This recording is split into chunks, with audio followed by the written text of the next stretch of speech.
So going through this kind of fast because we kind of reviewed these earlier. Um, we went over like a very basic submission from here as a Kimura.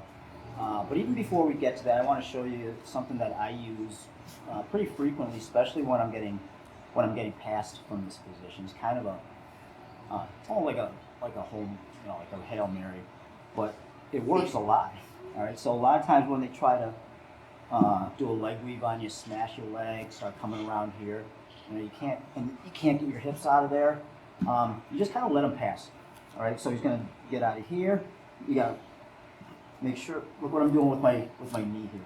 I'm bringing it to my chest. You should always do this anyways, right? Because if you try to, he's too heavy to just lift up like this. So as he comes around, bring it to your chest. Look, flare to the outside. You see how his arm is still in there? All right, he'll keep it in there. Typically, they want to like do this with their leg. So I'm gonna let him keep it in there. As he passes it around, or as he comes around to pass, I'm just gonna flare it to the outside. And you see how his wrist is still caught in there? All right, I'm gonna let my knee go all the way outside, and I'm taking my shin all the way here to his bicep. And as he lays down on me, he's actually helping lock the triangle up, and then grab behind his tricep here, and then just pressure and move like that. Okay. His arms the other day. So that hurt a lot. What's that? I did arms the other day, so that hurt a lot. Yeah. Yeah. Why? Because your biceps are huge. Yeah. All right. Okay, so if you can, really slow, what's happening is he's putting his arm in there, and as he comes around, I'm flaring this to the outside, so it's difficult for him to pull it out of here. Okay. This is actually illegal for brown belts, or I mean anybody below brown belt. But on no-gi day, we don't really follow those rules. When it's gi day, we typically follow IBJJF rules. So there's, with the gi, there's no heel hooks, there's no neck cranks, and any of that kind of stuff. But with gi, we're more, because a lot of us are like no-gi. We come from a no-gi background where we like judo and submission grappling and things like that. So we make sure we want to exercise all our options. You know what I mean? When I first started grappling, I was like all heel hooks all day.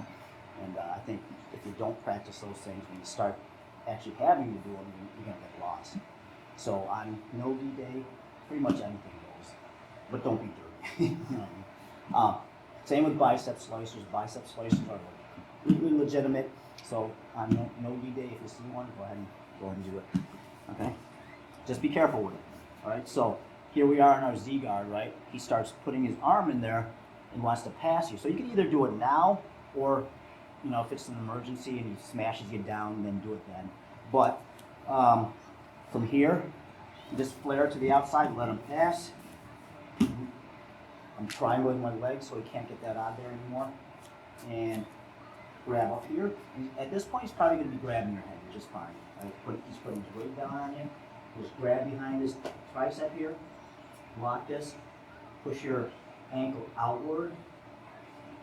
And hip it.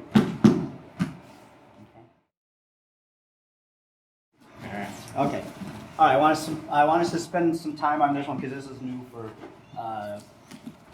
most of us here. Okay. So from here, and again, there's another armbar here.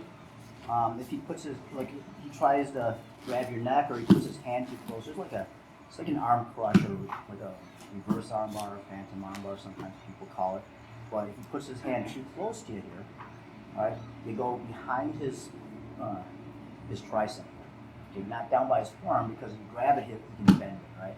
So you go here, you hug it, you get close to it like this, almost like you're going for the Kimura like this, but you're going here like that, all right? And the way I usually do it, well, if you're capturing it, you want to kind of twist like this around here, right? So you go here, and then twist into it like this, so you can't get it out of there.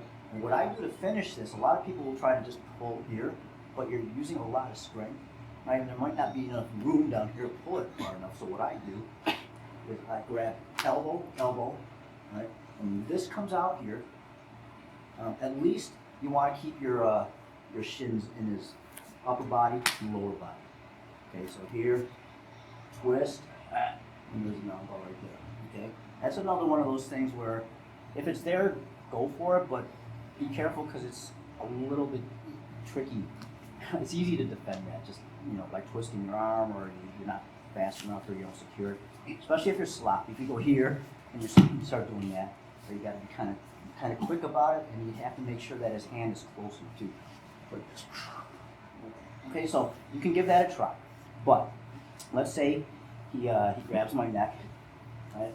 And we're in this position right here, and I'm just holding on to it at this point. I'm not going for the arm bar or whatever, right? So one thing we could do from here, push on his head, just up and over the top there. And if you guys recognize, this is what a lot of people call a belly down arm bar, right? I'll back up just a little bit. Okay, so if you remember the belly down arm bar, right? Up, he stacks me, I'll go here, and there's a belly down arm bar. You notice I'm not belly down, right? But look at my feet. I'm actually shoulder down, right? But I have this arm bar, and this is how you finish the arm bar, just like, and then maybe he'll roll over, and then you still have the arm bar. So Z guard, he starts grabbing your neck. You're gonna trap it here. Maybe you're not. If you can get this, that's fine. Makes it. You can submit somebody faster this way. But if not, you're gonna make some space here. Hold on to this still. Make some space over the top. Pressure down on his head, on his upper body, so he's not getting away. This slides in here. Okay, see how his arm is? You're pulling on his elbow here to make it bend this way, right? Because if it's stuck here, it's gonna be hard to do the arm bar. It still hurts him, but optimally to finish this arm bar, you want to bend it like this. Stick this leg through here, okay? And I'm hooking his hip on the other side, and I'm keeping his foot here with my foot. You see how his arm is bent like this? This is what you want. So that you can just take it here, and then hip into it like that. All right? Now, again, probably the only thing he has left to do is do a somersault, which is fine with me. You let him do the somersault, catch his leg here. Okay? This stops him from doing any other things after you catch. So you catch this, arm bar right there. Okay? Okay, so we're in the Z guard here, right? He starts this, if he grabs your face or he grabs your head, that's a perfect time to do it. Just like this right here. You can go over the top like this, or if he's too close to you, bring your knee in, push, and go right there. So you see how I'm squeezing? So squish his back there, and this comes over the top and into his hip. Digs all the way to the other side of his hip. All right, and then I'm pulling this to bring his elbow out this way. See how you can bend it like that? That's what you want. It almost allows him to grab his hand, but you keep it up here. And arm bar right there. He does this. He does the somersault catch. Sit here. And hold on to both of them at the same time. Okay. You guys got that? Okay. On 3. 1, 2, 3.